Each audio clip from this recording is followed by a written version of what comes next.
பார்த்தீங்கன்னா OSM company range plus model. இதில் range மாடல்னு ஒன்று இருக்குது. அது வந்து 70 கிலோமீட்டர் டு 80 கிலோமீட்டர் போகும். இது வந்து 120 கிலோமீட்டர் வரைக்கும் போகும். நான் எஸ்டி கொரியர் குத்துக்கல் விளைச்சலில் ஆஃபீஸ் வச்சுருக்கேன். எனக்கு டெய்லி 40 கிலோமீட்டர் ரன் ஆகும். வாங்க வீடியோக்குள்ளே போகலாம்.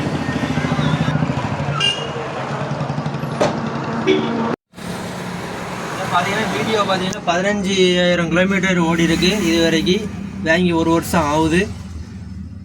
இப்போ சார்ஜ் பார்த்தீங்கன்னா இதில் 64% காமிக்கி. இது அக்யூரேட்டாக காமிக்கும் பேட்ரி.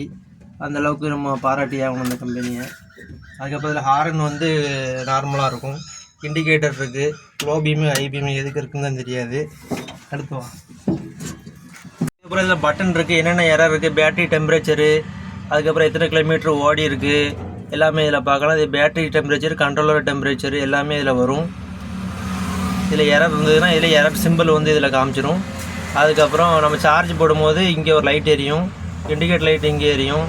அதுக்கப்புறம் வண்டியில் எதுவும் ரீசார்ஜிங் மூடுலாம் இருக்குது. அதுக்கு 3 மூடு இருக்குது. நியூட்ரல் வந்து வண்டி மூவ் ஆகாது. இது ரிவர்ஸ் மூடு, இது ஃபார்வேர்டு, அதுக்கப்புறம் பூஸ்ட் மூடு. பூஸ்ட் மூடு வந்து ஹெவி லோட்ஸ் இருந்தால் நம்ம அதை போட்டுக்கணும். மற்றபடி ஃபார்வேர்டில் தான் போகும். ஸ்பீடு பார்த்திங்கன்னா இதில் வந்து 47 வரைக்கும் போகும். அதுக்கப்புறம் 47 வரைக்கும் போகும். 15,000 கிலோமீட்டர் ஓடி இருக்குது. இண்டிகேட்டர் லைட்டு இதில் எரியும். போட்டோடனே ரைட் சைடு இண்டிகேட்டர் எரியும். அதுக்கப்புறம் லைட் சுவிட்சு போட்டோன்னா லைட் எரியும். இங்கே லோ பீமு ஹை பீம் இருக்குது. இது போட்டோம்னா அப்படி லைட் எரியும். சார்ஜ் போட்டால் இங்கே லைட் எரியும். அதுக்கப்புறம் இதான் கேபினு. இதில் வந்து நம்ம எதுவும் புக்ஸு, ஜெராக்ஸு எதுவும் வச்சுக்கலாம். டூல்ஸு அந்த மாதிரிலாம் வச்சுருப்பேன். நான் ஏதாச்சும் நட்டு கலந்துச்சுன்னா மாட்டுறதுக்கு வச்சுருப்பேன்.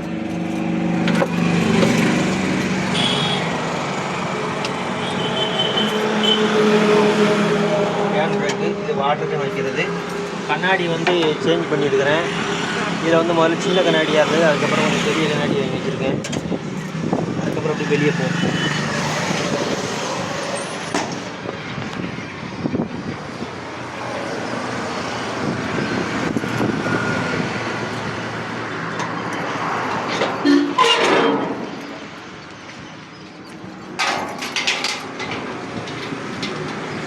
அதுக்கப்புறம் இவ்வளோ பெரிய உள்ள பாக்ஸ்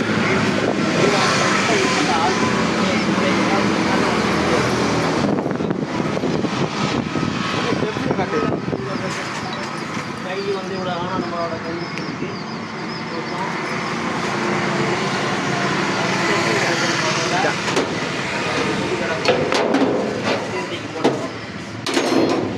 அதுபோக பாக்ஸ் வந்து நான் ஃபுல்லோட ஏற்றிருக்கேன். இது வரைக்கும் வண்டி கரெக்டாக தான் போய்கிட்டு இருக்கு.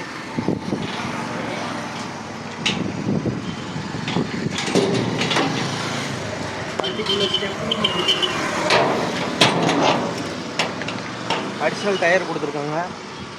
அது எங்கே இருக்குன்னா கீழே சீட்டு கீழே. இது ஒரு ஸ்மால் பேட்ரி. அதுக்கப்புறம் இது ஒரு பெரிய பேட்ரி இருக்கும். பின்னாடி மோட்ரு பார்ப்போம்.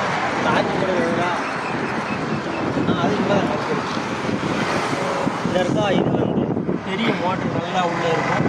பஞ்சாயத்து ரொம்ப பெருசாக இருக்கும். பஞ்சாயத்தில் வண்டி தான் கொஞ்சம் மூவ்மெண்ட் ஆகுது. சார்ஜிங் போட்டு காமிக்கிறேன். இதில் தான் வந்து சார்ஜிங் போட்டு இது வந்து பெரிய பெருசாகவே இருக்கும் உங்களுக்கு. இதில் தான் கனெக்ட் பண்ணி நான் சார்ஜ் போடுவேன். டெய்லி 2 ஹவர்ஸ் போடுவேன்.